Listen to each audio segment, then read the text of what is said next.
What up, though? It's another episode of 17 Winners Podcast. Actually, this is episode number 29. So that means I'm halfway to my goal. I'm actually a little bit past the halfway point to my goal. So welcome, y'all. I appreciate y'all for staying down with me. This episode, as y'all know, I usually am talking about how special an episode is. The reason these episodes are special is because these people that I'm interviewing are people that I have personal relationships with most of the time, and they come from part of the history of what made me the man that I am. This episode is no different, so therefore this episode is just as special, and this episode has one of the OGs from my way, one of the big homies, a brother that I actually witnessed before I went to the penitentiary and then had to come home and bump right back into him. This is the brother, and of course I'll give you a little bit of time to tell the people a little bit more about yourself, but welcome my brother, David X. Bates, to 17 Winners Podcast. Appreciate you for pulling up, Black. Appreciate you for having me. Yes, I've been sir. watching the podcast, and I said I need to hit him up so I can get a slot. Tell my story a little bit. Yes, sir. Yes, sir. Man, that was the perfect segue because telling your story has so much to do with mine. And I don't know that you knew that prior to maybe recently. Correct.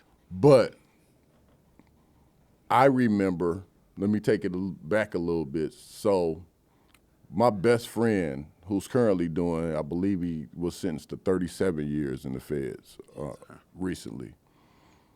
He and I were about 17 on the block. This is 1999, maybe 5-6 months before I went to prison, before I caught my case.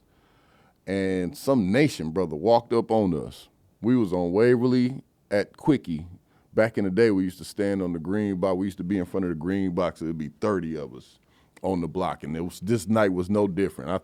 I want to say we had just beat a guy up at the hood store, just jumped a guy. So like, we was all the way on 10 when you pulled up.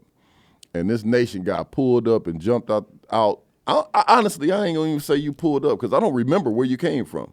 It was like you just showed up. But I remember when you showed up, you was talking to Eddie. You was trying to pull my dog, and he was running from you. Yes, sir. And I tell this story, it's all love because me and him also talk about this story sometimes. Yes, sir. And it's like he was running away from what he knew was real. Yes, sir. I, on the other hand, kind of stood off to the side and listened to what you was trying to tell him. I wasn't heeding much of it, right? But it was going in. Yes, sir. So that was before I went to prison, before all of the 17 Winter story. Brother, you had done your time and had started to make that impact. So as we start delving into the story, bro, before we get to delving into the story, talk a little bit about yourself, man. Where you from? How you go to prison? You know. So I'm going to get there, but I'm going to stop right at that point where you just mentioned, because that point is critical. Because if the time that happened was 99, I literally had just came home. So when you look at something happening in 99, I was fresh out trying to stop other young people from getting locked up because I had just had the experience that I knew that they had the potential to have. And when I was trying to reach my little cousin, I was trying to reach him from a standpoint of, I see where you are, and I know where you're headed if I can't stop you now. Mm-hmm. Going back Yes, sir. in my own journey, you know, I caught all three of my cases in 1993. Okay. I caught possession with intent to deliver in October, and then I caught assault with intent to great bodily harm, less than murder, and felony firearm in December. I was on bond for one case when I caught the second. I got locked up in January of 94, and then I didn't get out until October of 99. So this might have been a little bit later than 99. It could have been right at because if it was 99 in like wintertime. It might have been just breaking into 2000, like spring. Yeah. The weather might have just broke. Because we was out there super deep. Yes, sir. Yep. So the weather might have just broke.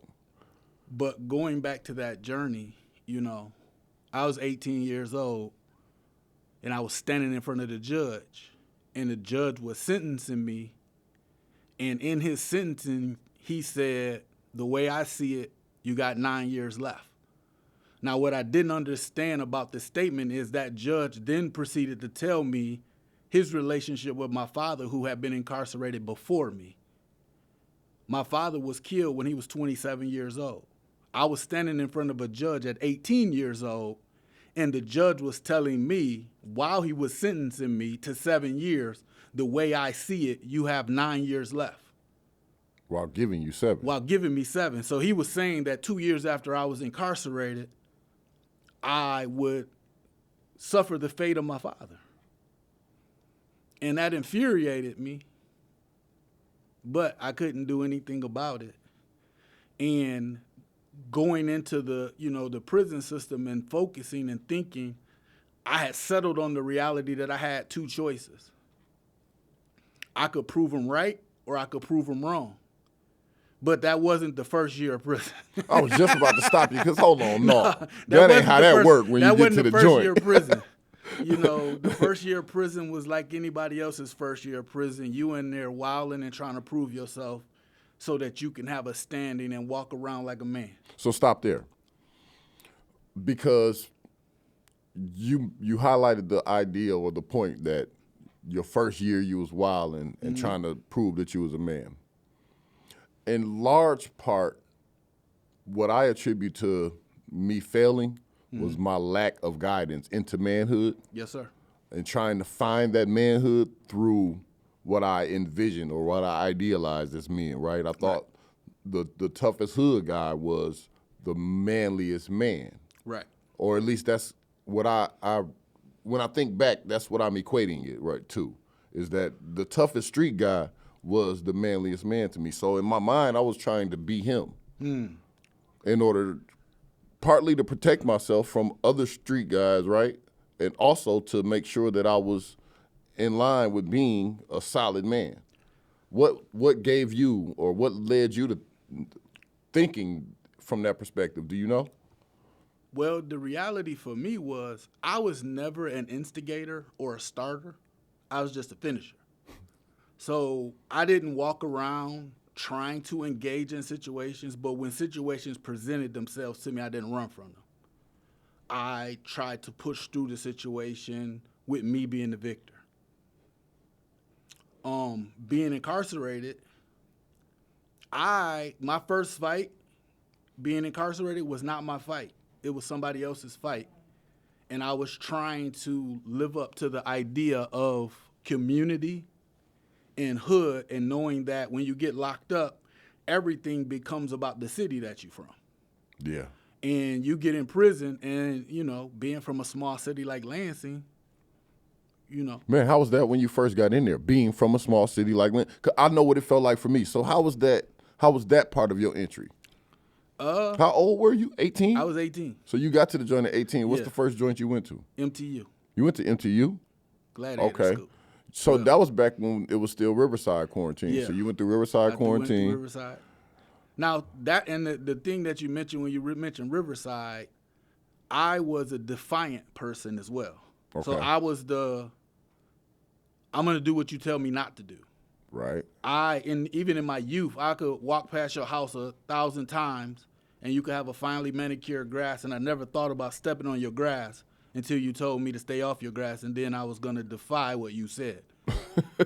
Okay. So just to give you an example, you get to Riverside, you're not supposed to smoke. Right. So the first thing I did was find one of the old heads that I could lower down to give me some smokes. Yeah. To start smoking in quarantine because they said that we couldn't. I didn't smoke in the before you left the street. Outside of weed, I didn't smoke anything before I left the street. Okay.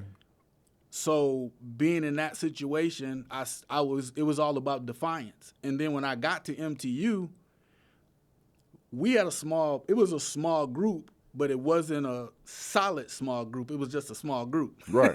I mean, that's kind of how it was for most of my time too. Yeah. And unfortunately, Lansing had a bad reputation in prison.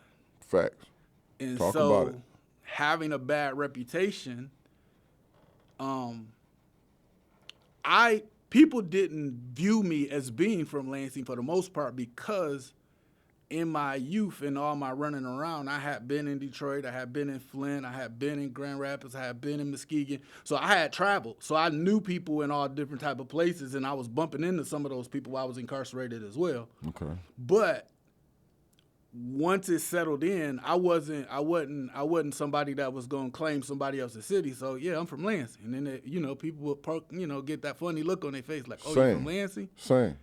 And in that getting that, "Oh, you from Lansing" thing, it was like, I think people would say "ching ching" in their mind without saying it out their mouth. Mm-hmm. And so when those things happen where people would try various things, you had to be firm in being able to stand your ground right from the get-go, or you was going to be run over or fed to the wolves.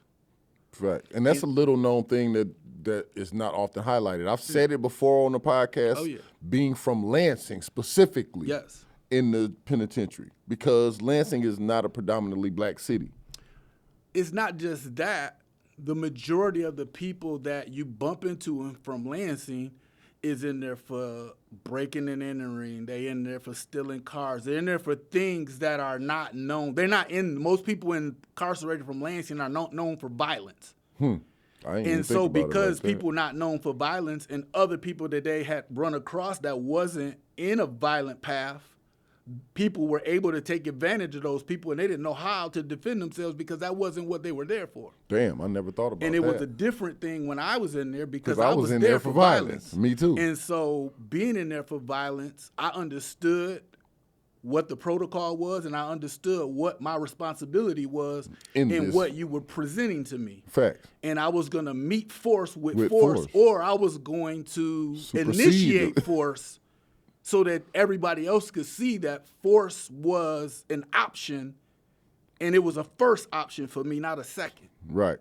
And I ain't doing it because you pushed me to it. I'm doing it because I'm with it. And when, I'll tell a story I was on Top Lock and LOP for the first fight that I got in, which wasn't my fight, it was somebody else's fight. And they called me and because they knew my we were friends in the street, so they knew my reputation. And so when they called me and I assisted, I got pulled into their situation that had nothing to do with me, because once the first swing happened, I wasn't gonna not help. Ended up in Top Lock, LOP, those things. That ordeal taught me a lot though, because after that ordeal, I didn't spend a lot of time trying to support other people's situations, because I felt in that situation that I got abandoned. You got the short end of the stick. I got the short end of the stick. I got Top Lock, I got LOP, and that person was in a situation where they were viewed as being assaulted even though they started the fight.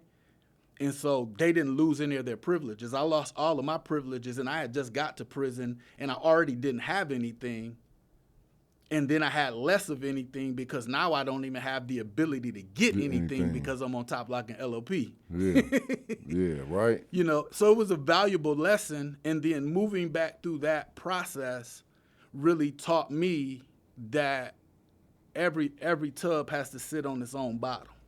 Man, what? Every tub has to sit on its own bottle. Break that down. Own bottom. Okay, every tub has to sit on its own bottom. Okay. You can't sit on it. Another tub can't sit on your bottom. Yes, sir. And so when you get in that mindset where you recognize it, it doesn't mean that I'm not going to communicate with you. It doesn't mean that, I don't care about you. But I'm going to ask questions about a situation that you're trying to pull me into before I respond, because I have a great deal to lose. And so that was the first instance where I started recognizing, like, I have something to lose, because after that situation unfolded, there was months of watching my back on the yard from that single situation that didn't emanate from me, and that person who it emanated from wasn't there anymore, but I still was watching my back because me and all the other dudes were still there. Yes, sir. I had a situation where I got caught in the school lacking. But the one thing that I always did, I always carried 2 freshly sharpened pencils. Okay, give me the game. Didn't have to do anything with them, but I always carried them. Mm-hmm. The main character in that situation, along with 2 other gentlemen, caught me at the back of the school. The teacher wasn't in class, and it wasn't no guards around. So it was a 3-on-1 situation. The equalizer was the 2 pencils. And I had to explain to them that y'all got me in the spot. Y'all need to decide which 2 of y'all is going to take these pencils. Yeah. And then we can rock with whatever the next one. And it was serious, but it also was a thing of buying me time because they had to think about, like, is he serious? But the way I was holding the pencils and the way I had already interacted with them, they knew that I was serious. Yeah. Suffice it to say, a guard moved through, asked me what was going on, asked them what was going on. Everybody said nothing was going on. We all moved on about our business. Later on, not because I don't want to glorify the idea of being incarcerated.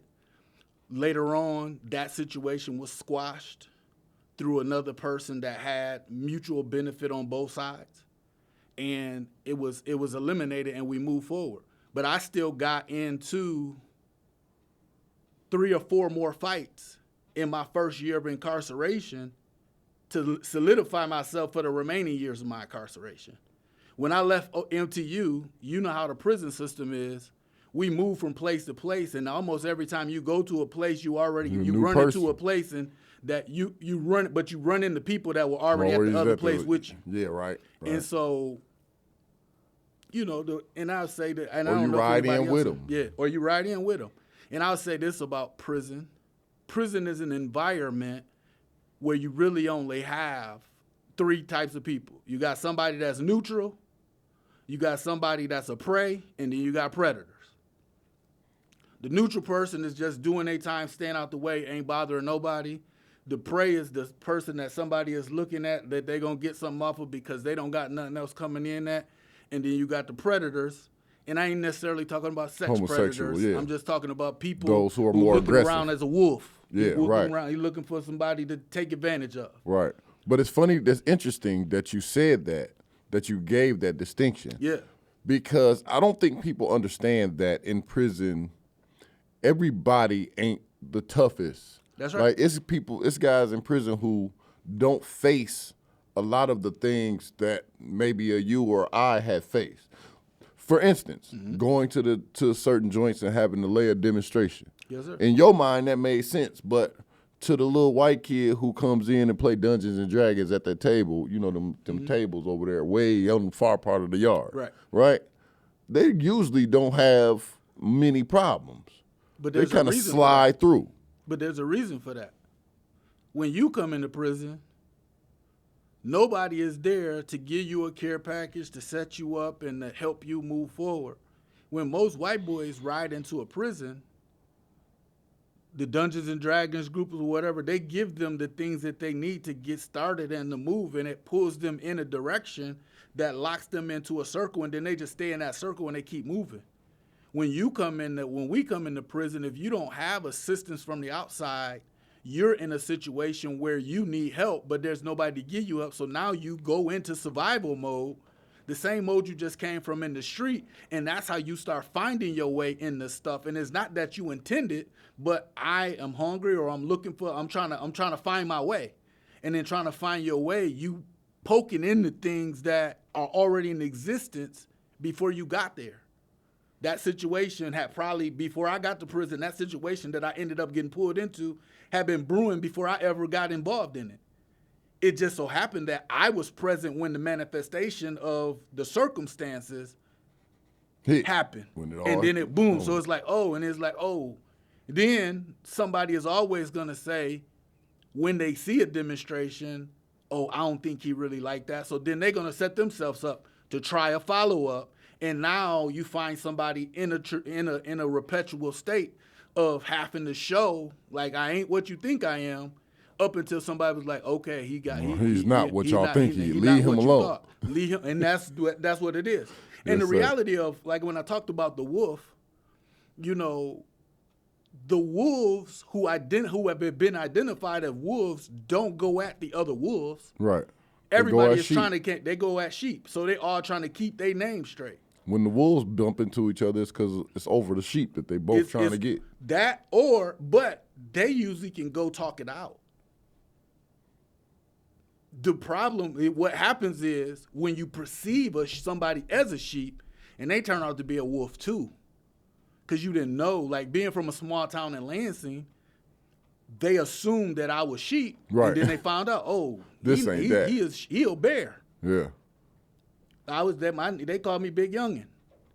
But nobody knew what I came from. Nobody knew what I had experienced. They just heard Lansing and it was like, it's like, thought process in your brain come on. Oh, I'm about to eat good off this one. Yeah, I mean, the same thing just happened to me. I was at a training this weekend. Sunday, I was at a training, and the brother was talking about his experiences in Seattle. Right. And him being a youth organizer and gun violence interrupter in Seattle. And he was telling me about the trenches. And I was like, man, I didn't think they had guns in Seattle. Well, I knew they had gangs because they got Crips and Bloods in Seattle. But see, that's what I'm saying. Yeah. Like, and all that reality exists, right, in places where you wouldn't necessarily expect it. Now, I also did beg to differ with one of the brothers in the room that said, "Man, it's a ghetto everywhere." I don't think that's true either, because the ghetto it targets us. We ain't but 18% of the population, 16% of the population. That is true, but they're pretty much. I've been very few places where we are not there. Iowa. We're there. Barely. It's six of us. Well, all you got to do is think about the movie Belly and go to the thing when they said they was in Nebraska. That's Nebraska. That's Omaha. I said Iowa. Yeah, but it's somebody. It's Idaho. Idaho is something. We in there. Wyoming. We there. There's some of us there. Because so think about this.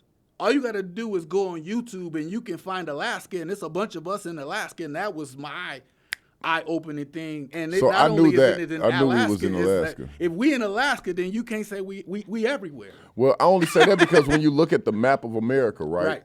And there's so much Midwest. I don't necessarily know that there was reason for many of us to travel to those certain places. Those were essentially the Amish worlds and the places where there was white seclusion, so to speak, because we came up to the north based on industry. We seen the motor companies. We seen what was going on in New York. We seen Chicago. We had industry to come to over on this side. What would we have run to? Farming is still industry. Man, we was running from the farm. We don't want to go back to the farm. We was running from slavery, and we were running from slavery, and we were running from Jim Crow. But don't you think that that's part of the reason why we don't have many black farmers today, because of our scarcity running from the farm mentality? Our people got the hell away from that farm life. To some degree, yes. But most of the people that got away from the life, when you talk about the male, a lot of us ran not so much from the farm life itself, but we had done something in that environment where the people had to pack up and go because somebody was going to be coming to look for you. That's the thing, yes, sir. So, and as a young person, you did that. Like my grandfather, he used to ride the railroad. He was a hobo. And he used to ride the railroad from place to place. But my grandmother and my grandmother's brother and his wife had already come to Michigan. Okay. So then when my grandfather and my grandmother got together, they had a bridge to Michigan. A lot of what we do when we look at how our families got to places, and you talk about multiple people, it was one person that got out first, and then when that one person got out and started something, then it became the bridge for others to come, which is an idea that has been lost on us today when you talk about community, because we don't have community because we're focused on rugged individualism. And because we're focused on rugged individualism, it puts us in a place where we don't support one another, which is the things in our lack of support of one another that actually sends us as young men into the prison system, because the very people that should be supporting us and helping us understand the actions that we should be taking are the very people that are telling us that we're not nothing. and that we ain't gonna make out of nothing. And so then we start living those realities, and then we become a self-fulfilling prophecy off of what people have told us about ourselves. And then we find ourselves in the environments like a prison house. Yes, sir. Because, and I'll give you an example. I had an aunt, I don't know if she meant well trying to talk to me or she meant bad. But I have a cousin who had just got out of Boysville. And so he was about to graduate high school because he had got all his high school credits in Boysville. So now he's back at the house or in the neighborhood, and my aunt tells him that she'll send him she's gonna do a graduation party for him. And then she's looking at me because I was a high school dropout. Now, my challenge to that was, I'll give you a party if you don't graduate. So now I'm planting a negative seed because a negative jab was just taken at me, and he's doing the right thing as from the changes that he made. But now because I was attacked for the decisions that I made, I'm now unintendedly telling him, you ain't got to graduate, and I'll still help you be successful. And if you think about how we feed into the negative stereotypes in the negative world, because we're trying to prove somebody that we're trying to prove somebody wrong. We're trying to prove a reality to be what it can be when it shouldn't be. It shouldn't be that I didn't graduate or that he didn't graduate. But because I already was a high school dropout and I was in a world that was creating havoc, her disdain for the world that I was in didn't see hope for me. So her way of breaking down that there was no hope for me was trying to elevate him. And what I was doing in my statement, it didn't come true, and I'm glad of that, is I was saying, you ain't got to finish, and I'll still give you what she's saying she'll give you if you finish, because I was capable of giving it to him. Mm-hmm. She was also being capable. a devil. Yes, basically being a devil. Yeah. Because essentially you're passing her the same gift that God would pass there you go. Trying to pass on. That's right. But from that perspective, you the Absolutely. devil. Because I see that floating around social media a lot of times. People say, man, the devil bless you too. Right. People like to attribute all blessings to God, but all of them ain't God. All of them are not. And that going back to being incarcerated, when the brothers in the nation first came to me, I cracked the joke.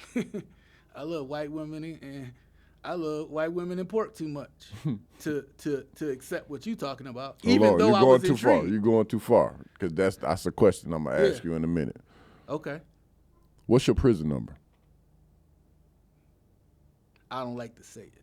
That's okay. But I will say it. It's 238-012. But I don't like to say it. This is the first time I said my prison number in probably 20 years.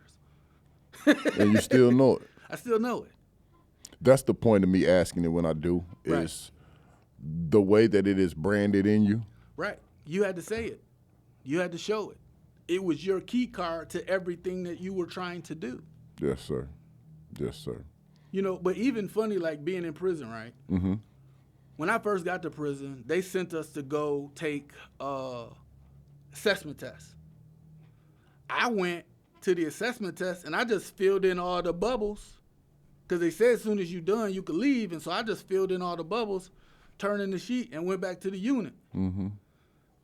So then I didn't do good on the assessment test because I didn't even take the assessment test. So then we get in class, and I'm going to school, and I'm getting all these A's right out the bat. And so the teacher was like, Mr. Bates. I'm like, yeah. He was like, why are your scores not matching up with your assessment test? And I was like, what you talking about? What assessment test? He was like, you remember? I was like, man, I just filled out the bubbles and turned that sheet in. He was like, he just looked at me like, so you getting ready to do a whole bunch of work that you don't need to do because of your circumstance of not listening, paying attention, and moving through. So I was doing my work, but I was doing work that I didn't need to do because it was all baby work to me, for me. Right. And go ahead. No, and to give you an example, when I left MTU because I got too many points, they sent me to MR. I took the assessment test again when I got to MR, because each prison gives you their own assessment test. Mm-hmm. When I got to MR, I did the assessment test again. They said, we're going to schedule you for the GED test. Yeah, So that's how they did me. And it was like, so if I would have paid attention the first time, I would have been in the same boat. Because the amount of top lock and LOP I didn't get to do a lot of school. Yeah, I feel. Listen, so I was similar, except for I didn't go straight to MTU. I went to MR first. Okay. And I did something similar, but I actually took the assessment test. Part of it was because I wanted to be out my room. Right. Because I had so much top lock and LOP. Because I brought a bunch of top lock and LOP from quarantine with me. Yes, sir. And I did the same thing. I was able to get put right on the GED test. It might be an MR thing, too, because MR, as soon as I got there and they seen that I knew what I was doing, they was like, man. But I looked at school, the school building, I looked around, it was like, brothers 45 years old in here trading freak books. I was like, man, I don't want to be sitting in here with these. This ain't for me. That's what made me want to get my GED. That but is a true statement. The question that I was going to ask you, though, Black, was that you was getting into before I asked about your prison number was, why do guys join religion in prison? I think everybody has a different reason for joining religion. Some people join religion for protection. Some people join religion because, the life that they lived, they always had a group. When you think about somebody saying that they was in gangs or different things like that, you might get into prison and the gang that you was in and there ain't there, and then you find another place where you can get into a group because you need that type of circumstance or that type of relationship.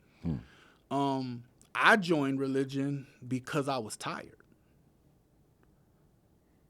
And when I say I was tired, I had the epiphany, and I had taken some time to just, when I was on Top Lock and LOP, to just analyze my life. And I was asking myself, looking at my father's life, young father, which I was a young father, teenage prisoner, which I was a teenage prisoner, and then I had to think about what the judge said, early death. And so when I started to process that information and analyze it, I got real quiet and real still, and I started to think about what my father wanted for me. And, and this is something about when we lose loved ones, we kind of disconnect and think that loved one's information to us is gone. But it's just that we silence that voice when that person is not present. And what I did was I got quiet, and in getting quiet, I was able to go back and analyze some of the conversations that he and I had. And in analyzing those conversations, I was able to listen to what he said, what he wanted for me. My father had to know that he wasn't going to be here because he told me to take care of my mother and my sister. He told me to always be a stand-up man. He told me don't follow in his footsteps, which some of those things I was doing with the actions that I was taking. Yeah, right. Because when he was deceased, my father was killed when I was 11. And so Here in Lansing? Yes, sir, here in Lansing, right on Shiawassee Street. Different situation. We might be able to, we might talk about it. But when that took place, all I had was the memory. And then one of the things that replaces a lot of our memories is other people telling you what that person was. And so when other people are telling you, man, your father was a gangster, your father was this, your father was that, your father was this, now they've painted a picture for you that you have to now try to live up to. But what they're telling you to live up to was not what he wanted you to live up to. Right. But he's not there to remind you, and the voice that's standing in front of you is louder than the voice that's in your head. Yes, sir. My mama said that about raising kids. Be the loudest voice in their head. She was that for my baby sister for sure. Right. My baby sister, youngest of us, so she had a trial with all three of the older children. It's 4 of us. But the baby girl is the most like my mom, I would say. And I believe it's because she was the loudest voice in her head. When she had peer pressure, she could hear her mother talking to her. Me, on the other hand, I could too, but my voice is louder than the woman's voice. So I overpowered my mom's voice. Well, you also had less experiences of what she was saying to rely on. Right, Where because when she you wasn't look at going your through the little things I sister- was going through. Well, not just that, but when you look at your little sister, if she had 3 other examples in front of her, she had circumstances that all 3 of her older siblings had already went through. Mm-hmm. So she had those along with the voice to couple with the voice to give her rationale and reason. That makes sense. But I was the oldest. Same. And so being the oldest, I don't have any counter voice to what you're saying. Especially if my dad not there. Especially if my dad not there. Because he would be the counter voice. Was not providing the counter voice because she had her own situations that she was dealing with. Yeah. And so that allowed the exterior voice to win over. Mm-hmm. And then I began to become what I thought my father wanted me to become, which is ultimately what locked me up. And when I was in the lockup, you know, one of the things that's important for people to recognize is when you locked up, don't use that time to play cards.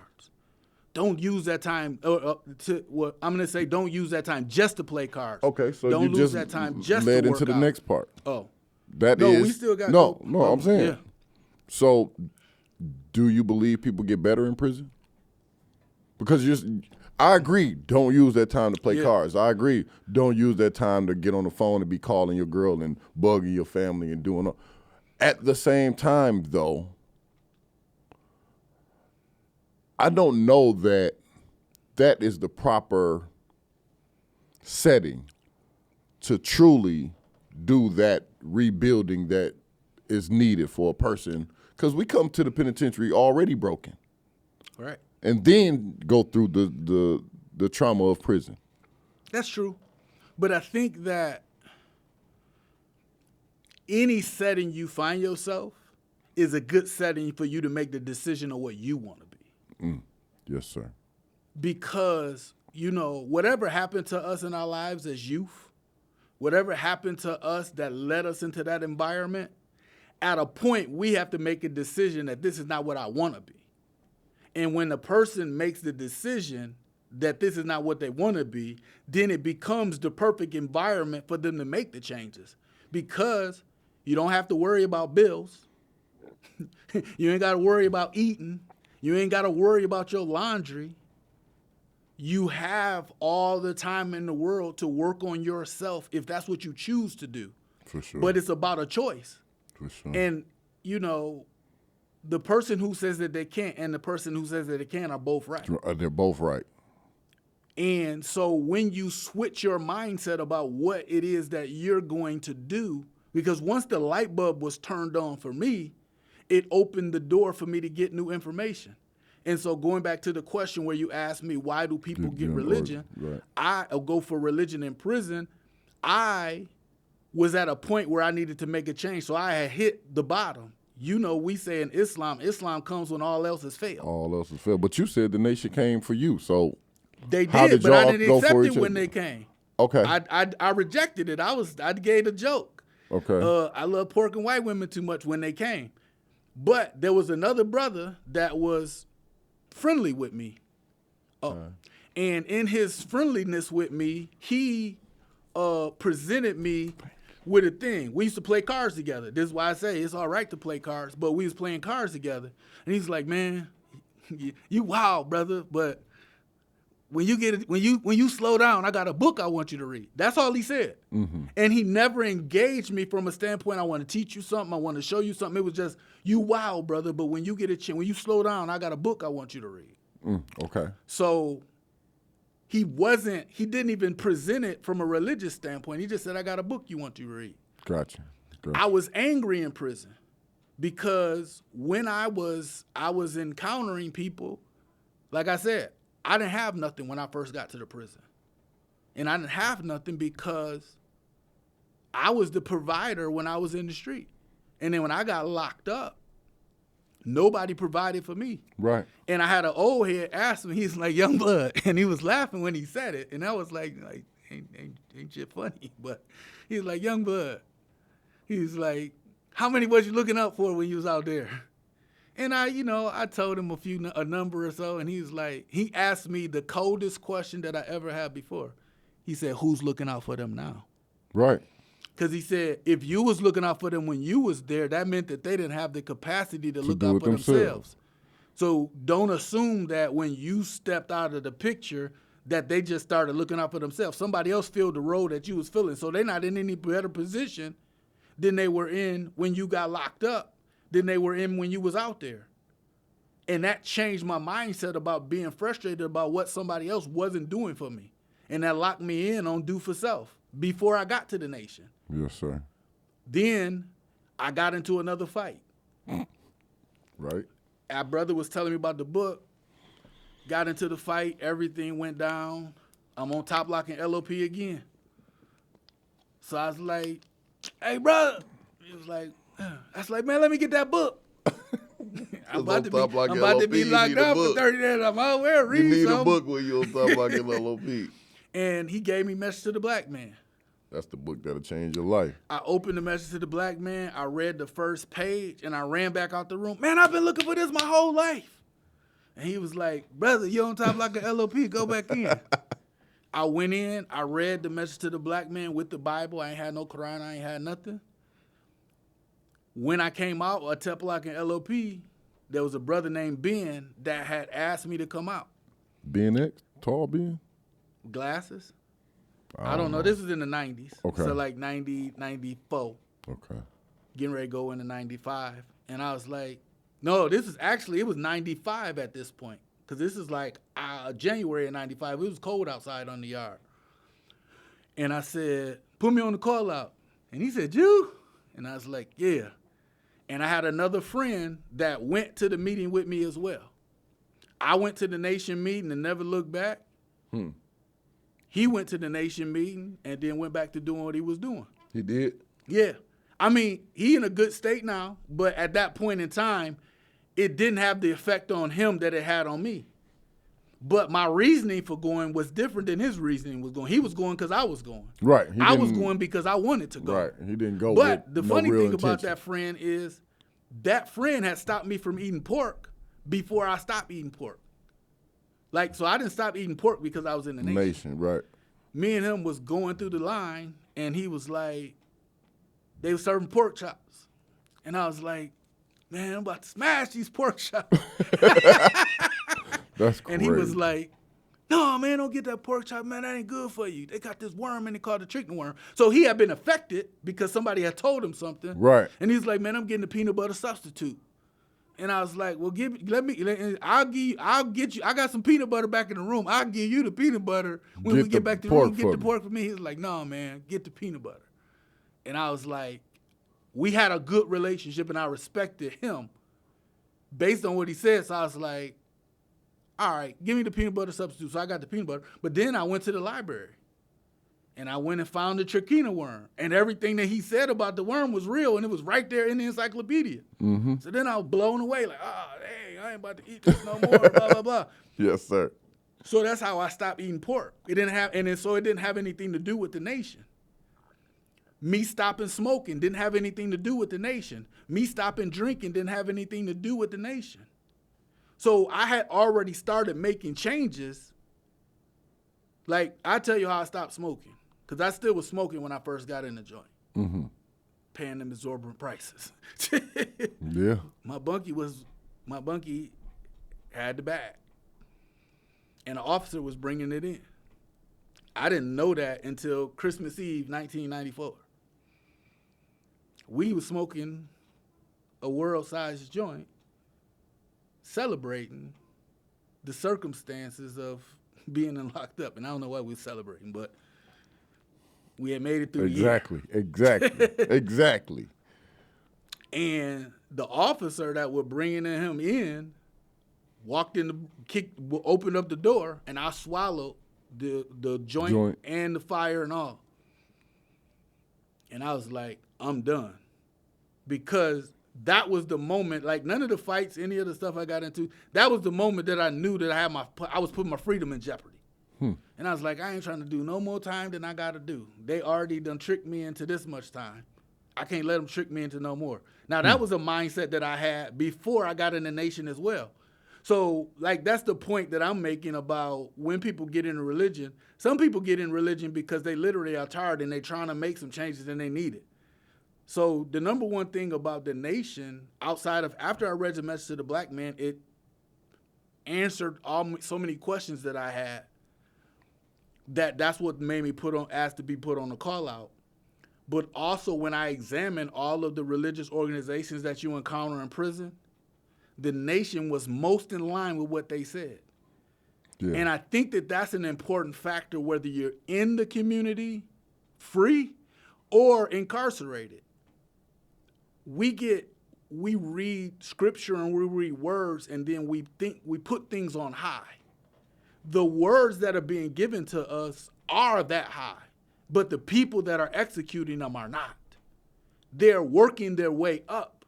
And so when you encounter struggle, when you encounter disagreement and different things like that with the people, the sad thing that happens with us in religion is we equate the people, we equate the lack of success of the people with the religion. And so then we blame the religion for the people. The people are coming up from hell. The religion is what's drawing them up out of hell, but they're on a journey up and they haven't reached their pinnacle. But we make the mistake of putting them on the pinnacle because they're higher than us in the process. And then when they frustrate us or something happens where we're rubbed the wrong way, we blame the religion for the imperfection of a person, but we should blame ourselves for putting a person on a pedestal that allowed them to affect us on our journey in the way that it did, because what happens a lot of times is people fall totally off their journey. Ooh. From an individual. And now you're like, but I ain't messing with them. They was following that individual. And it was the one person. It wasn't everybody. It was the one person. Man, you on here preaching, Black. Hey, this ain't even what this podcast is about. You on here preaching, though, Black. But it's a part of those winners. It. Yes, and sir. It's a part of being in those winners. Yes, sir. Because everything that we do in that environment is a preparatory reality. I looked at prison as a cocoon. And I saw myself like a butterfly. I had, a butterfly eat any and everything that it can to build its cocoon for the season that is going to be in the cocoon. But while it's in the cocoon, it goes through a transformative state. And so when it comes out of the cocoon, it is not what it was when it went in. It is not what it was while it was in the cocoon. It is something totally different when it comes out. And it is something in most cases that people see a butterfly, you chase it, you want to take pictures, they want to capture it, they want to savor it, they want to document it. But what do people do with a caterpillar? Step on it. They want to step on it, and then not only do they step on it, they want to pull the foot and run it back to make sure they smear it. That was a terrible analogy. But that's what we do to that's caterpillars. real. But when you think about it and you think about your life before your transformation, it was ugly. What was you doing and what were people trying to do? Exactly what we would do to a caterpillar, eradicate it. The blessing is that there was a bigger picture for our lives before we knew that there would be a bigger picture. And everything about that picture put us in a position to move us forward. Yes, sir. No circumstance that we've encountered in our life was a circumstance that we wasn't supposed to encounter. Because if you take any one circumstance from your life out of your life, you're not the person that you are. Which means that if we remove that, now you're a different person. Right. What the Quran say, whether you lay in bed or you go to war, if you're going to die, you're going to die. You're going to die. So it's best to die in battle. Die in battle. Yes, sir. But even more important than that, die in submission. In submission, doing what you know you're supposed to be doing. Because, we don't enjoy fighting at a certain point in our life, but sometimes we dislike a thing while it is good for us and enjoy a thing while it is bad for us.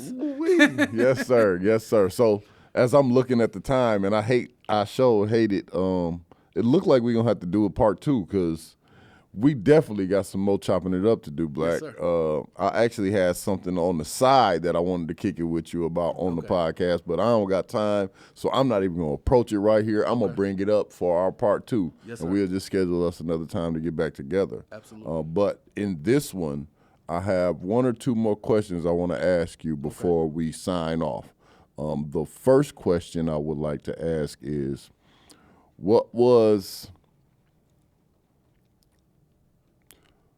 your greatest lesson from your time inside? My greatest lesson from my time inside was it came on a visit with my 3-year-old daughter at the time. I was in Jackson, so I was close enough for people to be able to shoot up real quick. And my daughter looked at her mom and said, "Mommy, I don't want to go home with you. I want to stay here with my daddy." And I had to say, "Baby, you can't stay." And like I gotta say, when I went back to my room, I shed a tear about that. Mm-hmm. And the lesson was, I will never put myself in a position for the rest of my life where my daughter say that she want me or need me and I can't respond. Be there. That was it. So that was like fuel on top of the fire of me making the change. Like I already was changing, but that was like the fuel on top of it. And then the second lesson came when I called home and I called my sister. And we was talking, and then my sister just burst into tears. And she was like, "You don't sound like my brother." This was after I had been in the nation just for a little period. And I was like, "Well, sister, if I'm going to come home and be the man that I'm supposed to be, I can't come home and be the person that I was. Fact. I'll leave you again." So those are the two lessons that really helped propel me forward. That's deep, because I had the same conversation with my little sister. Me and her was thick as we still are. That's still my we call each other twins. So, That's right. But I remember going through that same type of situation with her where she was like, "You don't even sound like my brother." Like, and it was like, well, your brother got here. Right. And I don't never want to be here again, so I got to be somebody different. That's right. Then my last question is, what was your greatest challenge in your transition home? The greatest challenge in the transition home was your loved ones. When you are incarcerated, you send messages, you talk to people, and you create what they view as a persona. And I say they view it as a persona is because they haven't seen you execute that in real life. They've only heard it in theory. What they know of you in real life is the experiences that they already had with you. And so when you get out of prison, they're expecting what they know of you to be who you're going to be. And you have to be your strongest version in that moment to stay the course of what you said you were when you were incarcerated out of their sight. Because now is the opportunity for you to take words and turn it into substance. Yes, sir. I am now moving in an actionable way on what I said. So when you came by, "Oh, what's up, cuz? Let me throw you something." Anybody that wanted to give me something other than cash, it was not accepted. My cousin had to buy. He had to go because I was on top. I was on tether. I was on top block. I was on tether, and so I couldn't leave the house. And so my cousin, I had to describe to him what I wanted in clothing, and then he had to go buy it for me. And then I had to accept what my description was that he bought for me and figure it out. I asked for 5 pair of pants, 5 shirts, khakis. I said, get all the different color. Well, they weren't khakis. It's like, yeah, but khaki-like colors, blue, brown. And then I said, get shirts that have multiple colors in them because all I had was those 5 outfits. And I was going to turn that 5 into 15. Yes, sir. Yes, and I had 1 pair of shoes. So I think the other component to that is being humble enough not to rush back to try to achieve everything that you had before. Because what happens is we get out and we see what everybody has been doing during the time that we've been gone, and then somehow we think that we're supposed to automatically become back who we were. And the only way that we can do that is to cross the thresholds that we just had crossed. So being humble enough to say, man, I'm going to catch the bus until I save the money to get a car. I'm going to do these things. And so humble enough to take a job working at McDonald's when, yeah, that's not popular, but I need work right now and I need a bigger resume because I didn't have any work history before I got free. So this is all I got. Yes, sir. Yes, sir. So I think that those are the two things, family and then being humble enough to be patient. And I'm going to stop us right there, and that's going to be the topic of our next conversation, because that's a little bit where I wanted to go. Was I wanted to discuss making your word bond. Yes, sir. After prison. Yes, sir. Specifically with you. Yes, so sir. With that being said, y'all expect a part 2 coming very soon. Brother, I appreciate you for taking the time out and coming. Thank you for having a conversation with me on this platform. I appreciate y'all for listening, and y'all know how I do. I'll see y'all next time. Free the real. Keep the rest.